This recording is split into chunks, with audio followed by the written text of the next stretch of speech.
When I first moved to Ghana, I thought budgeting would be basic: rent, food, utilities, done.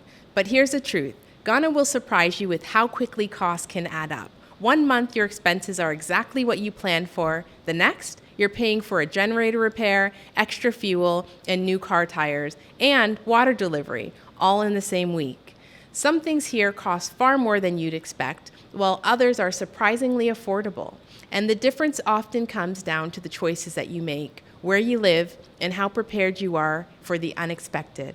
That's why learning to budget for comfort, plan for surprises, and keep track of your spending isn't just smart, it's survival. I'm Sarah. I help diasporans, founders, and organizations make sense of business and life across Canada and beyond. Welcome to the Asterisk, the fine print from my perspective. One of the biggest surprises for many people moving to Ghana isn't the culture shock, it's the cost of living, and that's why it's important to budget wisely. A $1,500 USD per month home in East Legon may feel like a bargain, especially if you're used to paying 2 or 3 times that amount in cities like New York, Miami, LA, Vancouver, or Toronto. But here's a question you need to ask yourself. Will you still be earning that USD salary once you're living in Ghana?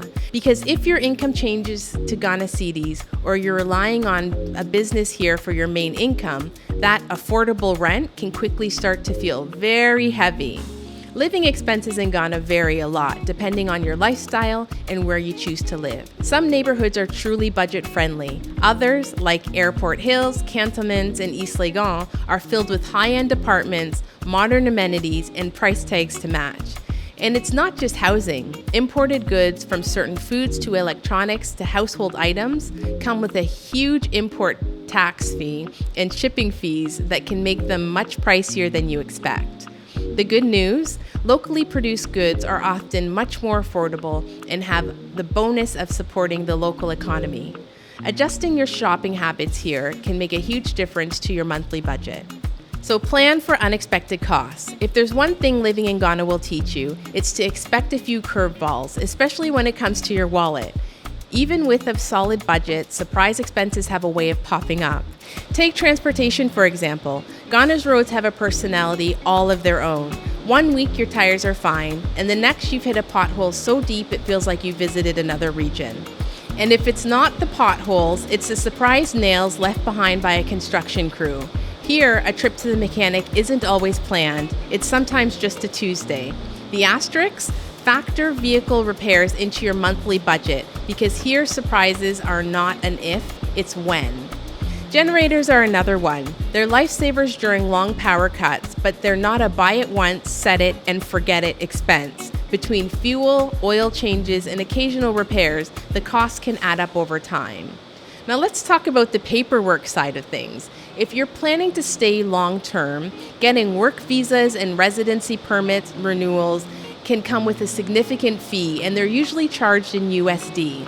If you want your paperwork completed quickly, which means a reasonable amount of time, that will cost you extra to expedite the process. The bottom line: don't stretch your budget to the limit. Leave room for life to happen, because in Ghana, those unexpected costs are actually predictable. Budget for comfort and convenience. Electricity, water, internet. In Ghana, they work until they don't. That's why budgeting for comfort isn't just about the nice-to-haves. It's about sanity savers.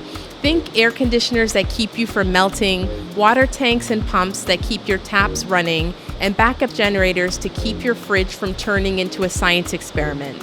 These extras might cost more up front, but they'll pay you back in peace of mind when the lights go out or the water stops flowing. The asterisk: comfort here isn't a luxury, it's a strategy. Consider investing in insurance. The common theme here: unexpected things happen when you're least ready for them. That's where insurance comes in.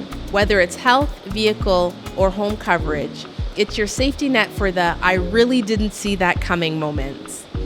Here's the reality. To get your car on the road, you only need to pay about $250 USD a year for basic insurance. That sounds great, doesn't it? Until you get into an accident and realize that it's up to you to cover all of the repairs, the medical bills, and the damages. There's a higher tier option that offers full coverage for your vehicle and hospital costs, but because it's not mandatory, many people skip it. The same goes for health insurance. You can absolutely purchase good coverage that grants you access to private hospitals, but many locals don't bother because of a few dishonest companies sending customers on a goose chase and never paying out. So just because it's not required doesn't mean it's not worth it. Budgeting to pay more upfront could save you a massive financial headache later. Budgeting here isn't just about tracking expenses, it's about planning for things that you can't predict. If you want my full breakdown of the biggest costs to expect and the ones no one tells you about, download my free guide, The Top 10 Things to Know Before Moving to Ghana, at sarahjuma.com. Subscribe to the channel, and if you're ready to get serious about your move or business plans, book a one-on-one session with me. I'll help you plan smarter, not harder.